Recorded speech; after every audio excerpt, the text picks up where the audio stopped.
Cravings seems to be the topic of the day on YouTube, so let's get into it. Hello everyone, Semi-Retired Bob here. I talk about the carnivore diet, all things related to the carnivore diet, and miscellaneous odds and ends. Today we're going to talk about cravings and how to overcome them. First, let me say welcome. If you're new here, I'm glad you're here. Very quickly, you might be wondering, what in the world are we watching here, Bob? Well, basically, you're watching me walk.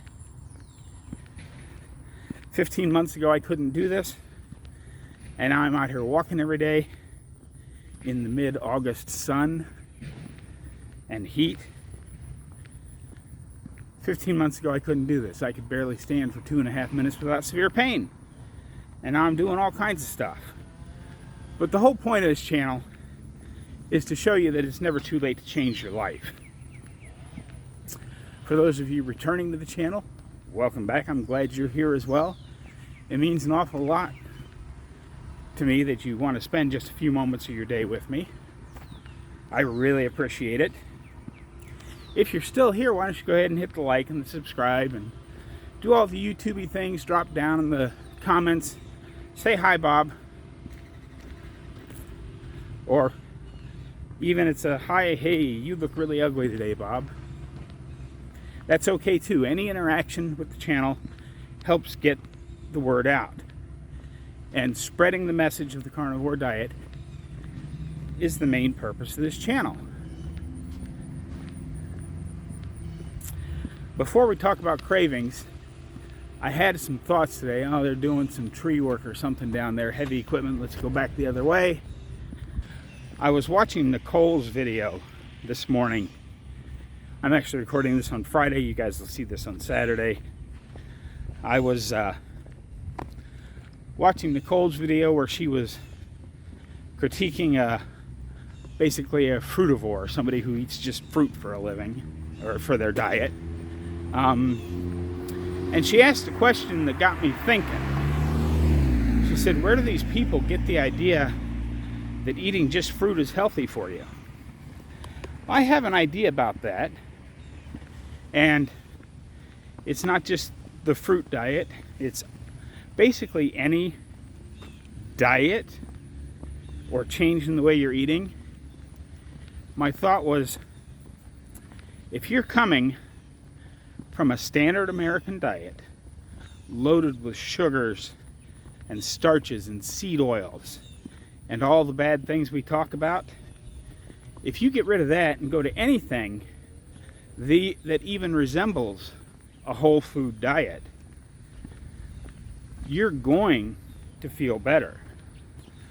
Whether it be all veggies or all fruit, or even going back to some of the crazy diets we did back in the 80s, you know, the cabbage soup diet, the rice diet, the potato diet, the list goes on and on and on. Any of those are actually going to make you feel better. And I think what happens is these people, you know, they start off eating just fruit, and because they've eliminated all that other stuff, they go, wow, I feel really great. This must be the correct way to eat. And now they believe that in their heart of hearts. They believe that they're on the right path.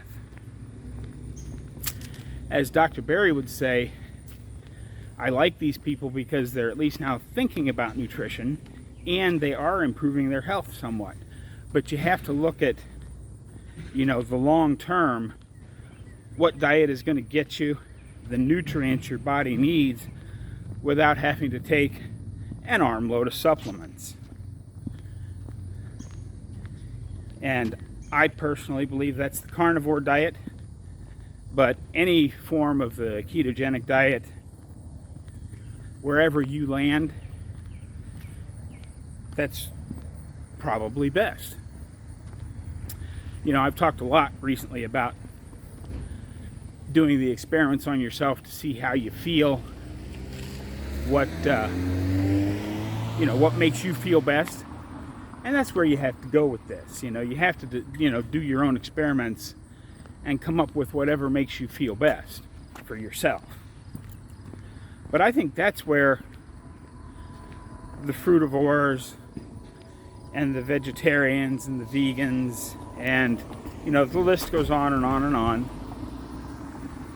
That's why all of those, everybody feels better when they cut seed oils and sugars and processed food out of their diet.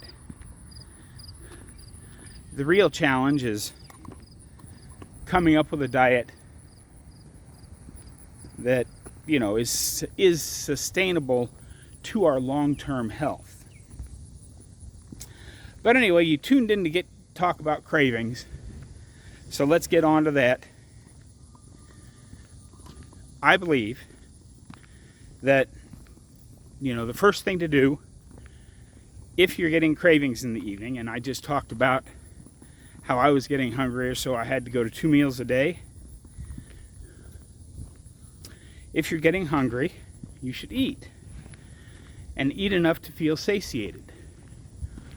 Because regardless of, I mean, yes, we've talked about how great 1 meal a day is for you, or the 18-hour fast or the 24-hour fast, all of that stuff. Autophagy is good stuff. But if you're intentionally pushing to a 24-hour fast and you're getting hungry and it makes you crave stuff like ordering up a pizza or running down to the corner store to get a candy bar, then that pizza or candy bar is going to far outstrip in damage the benefits that you're going to get from autophagy and the fast. So if you're hungry, eat. If you're trying to prolong things just a little bit longer, the first thing I always go to is a pinch of salt. Because I use Redmond's real salt, but whatever natural salt you're using is fine. Just put a pinch of salt on your tongue. Let it dissolve into your system. And then if you need to wash it down with a drink of water or something, that's okay too. And I find a lot of the times taking that pinch of salt knocks down whatever craving I'm having. The next thing you can do to knock down the cravings, there's more construction stuff going on up there, so I'm going to start back. I didn't quite make it to the top of the hill, and I'm about 10 steps from the stop sign at the top of the hill. We're going to go back this way. The next thing you can do is what you see me doing every day. Go for a quick walk. If you've got a craving and the salt didn't help, go ahead and go for a 10 or 15 minute walk. Doesn't have to be a long walk. You know, if you've already done your exercise size walking for the day, or whatever it is you're doing for movement, adding on a little 5 to 15 minute walk is probably not going to be out of the question for you. Or maybe your activity for the day, you're getting a craving, go ahead and knock out 10 more push-ups or whatever it is you're doing. Some kind of physical activity will usually make that craving go away if it's just a boredom craving. Now, after all of that, you know, if you've tried all the things, you know, you've tried just pushing through for, you know, ignoring it for 20 minutes, and then you've tried the pinch of salt, and then you've tried the movement, and you're still saying, man, I really need something. Well, go ahead and eat. I think what this means is that you probably need, whether you're 1 meal a day or 2 meals a day or 3 or whatever you're doing, I think this means that at one of your meals you're probably not eating enough. That's just my opinion. But if you get to the point where you've done all of the craving things, all of the hack your cravings stuff that everybody talks about, go ahead and eat. I mean, if you've done the, all of the things, you probably are actually hungry. But rather than running down to the corner store and grabbing a candy bar, or getting online and calling your favorite pizza delivery place to get a pizza sent in, go ahead and cook up a steak, or cook up some burger patties, or fry yourself up some eggs, or scramble some eggs, whatever it is. That's why, so many people talk about having some emergency food in your fridge. Like I try to keep a half a dozen or so hard-boiled eggs in my fridge at all times, as well as from 6 to 10 burger patties all cooked up and in the fridge, so that all you have to do is grab those things. If you don't like them cold, toss them in the microwave for a few moments. You got yourself a hot meal. Now you can try, just eating 1 or 2 boiled eggs to see if that cuts all the cravings out and makes you full again. But it's my personal belief that if you're hungry enough to snack, you're hungry enough to eat, so go ahead and eat. But again, this is one of those individualized things that you just have to kind of play with for yourself and see where you land. I have to say I'm a little disappointed in the weather. They said last weekend that all through this week it was going to be nice. And I guess it was technically nice all the way up through yesterday. But today, it's heading for the low 90s.